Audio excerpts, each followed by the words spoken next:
ভক্তি আনিলোকে দশরথের কথা ভক্তি আইয়া হইল তুলসীর মালা কি করিবে রাক্ষসের জন্য ডালে কৃষ্ণ পথে বিষ্ণু অঙ্করে পাগল গোলাম হয়েছে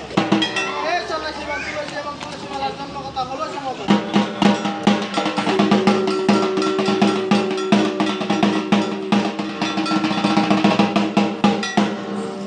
একদিন গয়াতে শিব নামে বৃক্ষশিপে রুদ্রব ছিন্ন জুল্লাই ভরিয়া মস্তকে তুলিয়া হস্তকে তিরুত্রিমুখী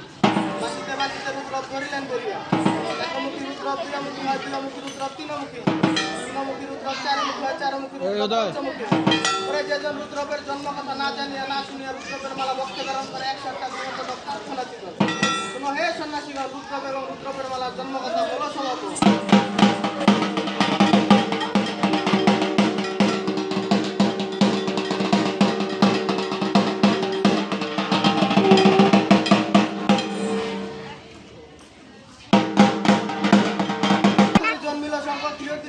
সেই সংখ্যা তুলে নিল শুকনা বালুর চরে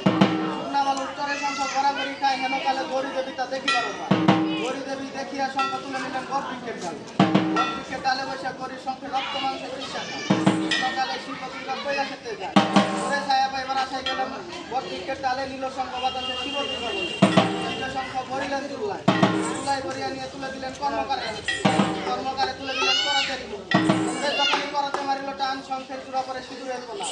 ওরে রামের ভাই লক্ষণ থাপিয়া থুপিয়া নিলেন সিঁদুরের তোলা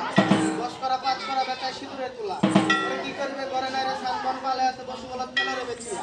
সিঁদুরের তোলা আনরে কিনিয়া শুনো হে সন্ন্যাসীগণ সংখ্যের জন্ম কথা হলো সমাপন।